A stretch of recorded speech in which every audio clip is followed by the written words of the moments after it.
My guest today is Dr. Valerie Young, who is a co-founder of Impostor Syndrome Institute. As a leading expert on imposter syndrome, she's spoken to over 500,000 people at organizations like Pfizer, Google, HelloFresh, NASA, and Oxford University. Her award-winning book, The Secret Thoughts of Successful Women, has been published in 6 languages, and her advice has been cited in dozens of popular business outlets around the world, including Time, Newsweek, the New York Times, and BBC, just to name a few. In today's episode, Dr. Young will share with us how pervasive imposter syndrome is and show us the signs that someone may be struggling with it. Welcome back to LIFEOLOGY. Thank you. I'm so happy to be here, James. I am looking forward to this. Yes, you were on my show a year ago. So what I will do is in the show notes, I will put in that previous show so everyone can hear all the different things we talked about and get your own backstory and just talk more about the book. All those things are really important. So make sure you go to jamesmillerlifeology.com and you can listen to the first show. So we've talked about a lot of things, but I do like to get maybe a little bit of your backstory, how you recognize how imposter syndrome was pervasive in your life and what happened for you that you're like, I need to talk more about this or teach the world about it. Yeah, I really kind of stumbled into it, James. I was probably 27 years old. I was in a doctoral program. Somebody brought in a paper by Dr. Pauline Clance and Dr. Suzanne Imes. Those are the 2 clinical psychologists who first coined the term the imposter phenomena and started describing how all these bright, capable, competent people felt like they were fooling folks. They weren't, they were just lucky or timing. They could explain away their success, and they were afraid of being found out. And I instantly identified, as did all the other graduate students, I might add. Interestingly enough, we started a little imposter support group. We started meeting, talking about being intellectual frauds, how we're fooling all of our professors, and everything went great for a few weeks. And about the 3-week mark, I started to have this nagging sense that even though all the other students were saying they were imposters, I knew I was only real imposters. They were clearly phony imposters. Wow. So I changed my whole focus of my research. At the time, I was doing education and training on racism, working with white groups, shifted gears, decided instead to look more broadly at kind of women's self-limiting attitudes and behaviors and the underlying issue of imposter syndrome, turned that into workshops and just started running workshops from there. Wow. The person today that I was with whom I was speaking and the first person who heard that lecture, what's the same and what's different? Interestingly, there's sometimes I'll go look something up and it's like, oh, wait, this was in, I wrote this like 35 years ago. There's a lot the same. Let me tell you what's different. There's 2 things that are different. Initially, it was really thought to be something that affected almost exclusively women. The original paper was called The Imposter Phenomenon Amongst High Achieving Women. And by the way, the high achieving it paints a certain picture of who they were talking about. Sure. In fact, of the 150 people that they observed, 110 were undergraduate students. None of them were even managers or supervisors of any sort, even the professional women. Okay. So it kind of has this picture that's not really quite accurate. So what's changed, I think, is, again, there was a lot of focus on this being a female issue, and more men are talking about it, even at very, very senior levels, CEOs talking about their own imposter feelings. So it's become kind of normalized in that way. Men are more comfortable talking about it. I think the other big difference, James, is in my research, I think women, this would have been like in the late 70s, early 80s, where white women especially were kind of moving into middle management and, trying to move up a little bit into that corporate ladder.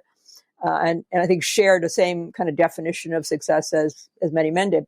I think over the years, women have kind of a more layered definition of success to also include meaning, balance, satisfaction. So there's not that kind of inner conflict there as much. Wow, that's really interesting. And now, of course, and unfortunately I have to say this, but unfortunately as different races are continuing to, how do I say this, is to have the place that they should have already had before. We're also seeing that we're having a lot of imposter syndrome as well. Can you talk to me more about that? How imposter syndrome affects different races in general? Yeah. Well, one finding, and there's been at least 4 studies that I'm aware of on this, has found that in just comparing different racial groups, that it's consistently imposter feelings the highest amongst Asian Americans. The researchers have 2 theories on that. One is, because of systemic racism, that pressure to be the so-called model minority, to be always, striving and excelling and, being academically gifted and so on. But there's also cultural expectations or within the family of not wanting to shame the family. In Asian cultures, there's more of a notion of kind of collective success rather than individual success. Sure. So those are pieces as well. But honestly, whenever you're on the receiving end of stereotypes about competence or intelligence, that can be based on race, gender, age, disability, even if you speak, English is not your first language and you work for a company where you're doing business in English, or your first generation in your family to go to college or succeed, then you're more susceptible to imposter feelings. Individuals who have disabilities, I'm assuming that there's also, and I'm obviously speaking out of ignorance because I don't know, but I'm assuming with that, because everyone's going to have some type of imposter syndrome to a certain degree. So are there certain people who may have disabilities who think I have imposter syndrome when it comes to, I'm not the model person who has this disability, or, they have to present a certain way as far as I need to be happy about this or go get her about this, or whatever the poster child is of something like that. Could that also demonstrate a pervasive aspect of that? No, absolutely. And again, that's true for, race and gender as well. But the sense that you have this pressure to represent your entire group. If you're one of the first, if you're the few or the only one who kind of looks or sounds like you got that pressure. I did a speaking engagement last week, and this was a faculty member at a university in chemistry who is blind. And, that pressure, that feeling that if you're not like super disabled person, that the next time they go to pick somebody higher, they go, well, we tried one of those people. They kind of unconsciously think to themselves. So, look at Michelle Obama. Tremendous pressure to excel as the first lady. She's also not surprisingly talked about her own imposter syndrome. I was recently, a news outlet reached out to me and asked me some questions. So there was I'm trying to remember the question. It was, the prompt was something about, in the LGBT community, within their community themselves, a lot of people have a lot of imposter syndrome that they're not, quote, gay enough or, quote, lesbian enough or, quote, this enough within their group themselves. Can you speak more about how people who are very like-minded often feel like they have to represent in the community, even though they've never been put in the position to represent the community? Yeah, I'm happy to talk about that. I'm familiar with that, being a lesbian myself. That said, I don't think it's imposter syndrome. That term has been to attach to anything where there's a sense of authenticity, or it's just widely misused, I think. So let me just be clear. Imposter syndrome is this belief that you're not as intelligent, capable, competent, that you externalize your successes, you attribute them to things like luck, timing, computer error, they just like me, and you have a fear of being found out. I think within any community, it could be the Black community, it could be, the gay community, there's this intra-group kind of oppression that can happen, right? Where you are held up to a particular standard of not being, fill in the blank, enough, or on the other end being too. Sure. So that's a lot of pressure on both ends. absolutely. It's always that kind of tight walk even within a community. Yes. Well, I really appreciate you differentiating between what true imposter syndrome is versus the colloquial or the slang term that many people, slang definition that many people have, because obviously you're right on that. That makes a lot more sense when it comes to the difference between one's actual accolades of everything they've accomplished and how they internally view it, as opposed to insecurities that they may have about other things that aren't necessarily relevant to them. Yeah, it's very much about achievement arenas, work, school, business, career, but it does get used a lot. People say, I have parenting imposter syndrome. Somebody had imposter syndrome because Tom Brady had gone to Tampa Bay, and now he didn't feel like they really deserved the Super Bowl because they got Tom Brady. I'm like, dude, that's not imposter syndrome. And by the way, I'm from New England. Bring him back. That's hysterical. One of the things we talked about in the first show, or the first time you were on here, was talking about just the internal versions of imposter syndrome, what that looks like. And if I remember correctly, there are 9 different archetypes? 7 or 9 different archetypes of different aspects of how people show up with imposter syndrome. I remember one was the genius. I related to that one. Yeah, the natural genius. Yep, absolutely. Yeah, there. I never think of them as archetypes. A lot of people are kind of putting that frame on it. There's 5 actually, and and what's really gotten lost in the conversation, because this is part of my work that is relentlessly A, plagiarized, and B, misrepresented. Is sometimes frighteningly so. Like, no, it's the opposite of what they're putting out there in the world. So essentially what I found, James, is that one of the core reasons for imposter syndrome, and there's many, is these unrealistic, unsustainable expectations and understanding of what it means to be competent, right? We hold ourselves to this standard that no human could possibly hit consistently.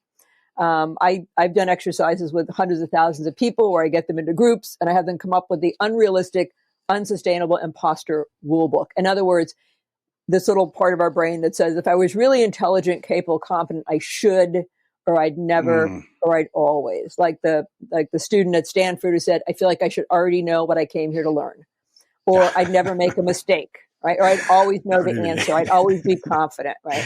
Yes. So, I'd have people they put them on flip charts and I used to collect them. And I noticed that over the years that there were patterns, right? Even though we all distort, exaggerate what it means to be competent, we don't do it the same way. So I came up with these 5 types. They're types. I mean, you're absolutely right. The perfectionist, obviously. So for that person, the expectation is that they perform flawlessly every single time, right? A minor typo, forgetting to make a point in a podcast, and they will beat themselves up endlessly. I mean, some minor point because they want everything to be absolutely perfect 100% all the time. And shame is at the core of all these, right? Because if I fall short, there's a sense of shame. Then there's the knowledge version of the expert. That's the knowledge version of the perfectionist, the person I call the expert.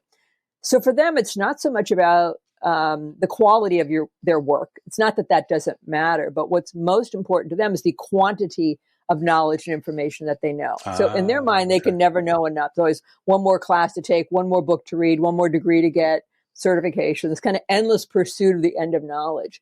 So for them, they're in a meeting, someone asks them a question, they don't know the answer, God forbid, right? That's going to evoke shame because they feel like they should know 150%. That's also the person who doesn't start their business or grow their business or go for promotion because they feel like they're not ready enough, they don't know enough. That makes sense. The natural genius, which is you, apparently. Doesn't mean they are a genius, doesn't mean they think they're a genius, right? What it means is that, although in your case you are, but what it really means is somehow this person got it into their head that if they were really intelligent, capable, competent, this wouldn't be this hard, right? So they're defining competence as being about ease and speed. So if they have to struggle to master something or understand something, they judge themselves harshly because they feel like they should be able to just pick up the ball, jump into a new situation, hit the ground running. Right. And the fact that they struggle proves they're an imposter in their mind. Yeah. The soloist, as it sounds, they think it only counts if they do it all by themselves. They're not going to ask for tutoring, mentoring, coaching, help. So they're going to struggle on their own needlessly, sadly. And then there's the superhuman who expects himself. Now, there's kind of 2 versions of this. One version, which is the more typically female version in society, is the expectation that we excel not just in our career or work, but as a parent, as a partner. Home looks great, we look great, community member, and so on. There's a different version. I discovered coaching this senior executive. This guy is a star at his company. He started out with the company. It's grown to like $150 million company. Right. He's up there with the 2 founders. He knows he's a star, but he also feels like an imposter because they're bringing in these young MBAs with their spreadsheets and their standard operating procedure. And he's a strategy guy. He's a big picture guy. So his brain's like, but he feels like an imposter. So I said, so John, it sounds like you're expecting yourself to be not only the star pitcher, but the star batter, the star base runner, the star outfielder, right? And the guy looked at me and he said, oh my God, he said, I'm a sports guy. I just got it. So for him, it was about excelling in every single role in the organization. Wow. Especially the strategist. I mean, you would see, because in that you create obviously the strategy and the future of what the company looks like. So I can see how he would do that. I mean, it logically makes sense to me, but I'm so glad he was able to recognize the difference with that. I wanted to transition into, so we hear these different roles. But for me, let's say as a psychotherapist, I have a patient, or I'm sure there's many coaches and many other people who work with a lot of people. How would I know that someone with whom I'm working, how would I know that they're demonstrating some of these imposter syndrome thoughts or feelings? Sure. Yeah. And it's a great question because a lot of people who are in the helping profession, whether it's in one-on-one therapy or they work in a corporation and they're doing coaching, sometimes it's really obvious, James. They're constantly pushing away or minimizing compliments. They're kind of turning themselves in, right? You say their work is great and you go, oh, well, I had a lot of help, or I didn't, it was nothing. If I can do it, anybody can. there might be those kind of patterns. But, there are also people who exude confidence, and you would never know they experienced imposter syndrome, except for at the end of the day, they're running to somebody going, oh my God, how did I sound? Was it okay? Did I sound like interesting. Okay. Yeah. It's tricky. But I think you can start looking for patterns and behaviors. When you feel like an imposter, I mean, it's not just an interesting self-help topic. It manifests itself in behaviors. So if they're talking about kind of holding back from going for a big promotion or starting their business or growing their business or not going to a gallery to try to get their art in, right? And there's this chronic kind of self-doubt around that, then that's a clue, obviously, right there. If they're overworking, over-preparing, right? Their boss says, write the agenda for Friday's meeting, and they turn in a 5-page report. That's the other end. They're kind of cover up for their supposed ineptness. Mm-hmm. That makes a lot of sense. When it comes to diversity and inclusion, what would be some other ways that people could recognize that? So as we know, diversity and inclusion is just how it sounds. There's a diversity aspect, but there's also the inclusive aspect as well. So everyone is obviously on the same page there. But what would be some ways that would be a little bit different? So for me, who may be different, quote, different than other people, what would be a way that I could recognize that if it's so far different from me? Is it pretty much what you just said? I think the difference is, again, if you belong to any group on the receiving end of stereotypes about competence or intelligence, you're doing double duty, right? In other words, you're sitting in a meeting and you don't understand, right? And we've all been in a meeting where we don't understand what the person is talking about, or maybe a class, but we don't want to raise our hand because we don't want to sound stupid, right? We've all done it. And what happens? Somebody asks our question. They go, oh, that's brilliant. What a great question. You're like, that was my question or my idea. The point I always make is competence isn't knowing everything. It's about not knowing with confidence. It's about being the person in the room who says, excuse me, I'm not following. Do you mean this? Do you mean that? Can you say more about that? But the point I want to make is that if you are, again, on the receiving end of those stereotypes, will you feel more vulnerable being the one who raises your hand? Or maybe you're the youngest. Maybe you're the oldest, right? So you're underestimated based on age stereotypes. Mm-hmm. You might feel more vulnerable. But the point I always make to James is that none of us have any control over what anyone in that room thinks of us. None. Zero. Yes. We can only control our response. That's why I wanted to come from the depths of people's soul, that they believe that they have just as much right to ask a question as anyone else in the room, and to ask it with conviction and confidence and not shame. That is I really appreciate that, because as we know, there's 7 different versions of intelligence. So as we know, intelligence doesn't have to necessarily be the book smarts. It can be mathematics. It can be with animals. It can be with botany. There's so many different versions of that, which is really important. So it's always good that people recognize that intelligence doesn't necessarily have to be, like you said, the book smarts. I always find that people who have a higher IQ, which is the intelligence quotient, versus people who have a higher EQ, which is the emotional intelligence. People who have a higher EQ, when they try and talk to someone who has a higher IQ, because a person that's, quote, smarter doesn't really give a lot of expressions to the person who has a higher EQ, all of a sudden like, wait a minute, I'm second guessing myself because I'm not able to read what this person says. And so they automatically assume that they're less than because they're not able to read the other person. So they automatically assume the person who has a, quote, higher IQ is smarter than them, and has nothing to do with it. It just has to do with how we interact with the other person.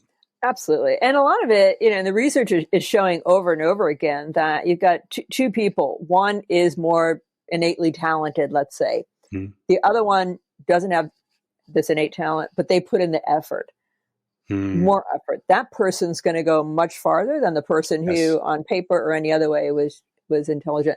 Let me give you an example. I spoke to a group of college professors. Impostor syndrome is rampant at universities, not just with students, but also with faculty and staff. Because you're in a very highly educated environment, and there's a lot about academia and the culture that fuels self-doubt. So this professor comes up to me afterwards and he says, what would you say if there was somebody in your department who really is an imposter? And I said, well, I'd have to understand, what do you mean by that? And he said, well, everybody thinks this guy is really smart, but he's not. He just works really hard. I said, is he successful? And he said, very. I said, then who cares?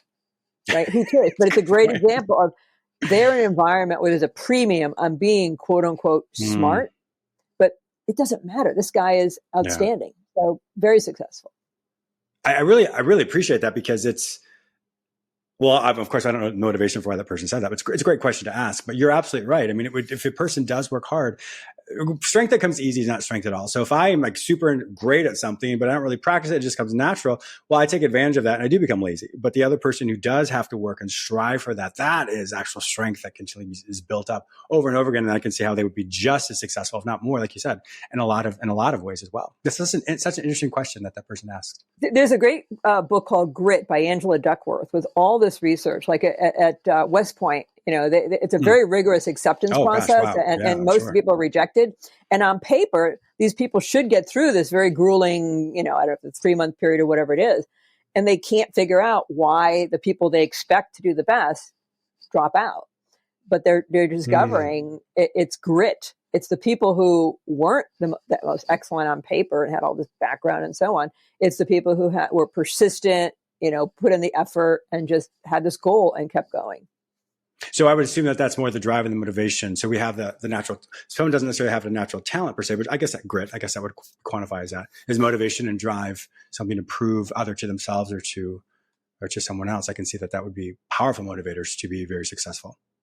Yeah. I mean, and they want it and they're willing to put in the work to get it. I mean, you look at Steph Curry. I don't know if you're a basketball guy, but, there's a really great motivational video on YouTube, but he was, when he went to basketball camp when he was in college, he went to a small college. Everybody else went to these big basketball schools. He wasn't one of the tallest ones, but he would show up like 2 hours early. He'd stay 2 hours late. It was all about just putting in the effort. Wow. That's amazing. And I think that's a good lesson for all of us. You don't have to be the best at everything, but like you said, the grit or the drive and tenacity that you have will always help you overcome any obstacles you may face. What's next for you? So you've done so many things. I mean, you are literally like all over the world doing these things. What's next for you and Impostor Syndrome Institute?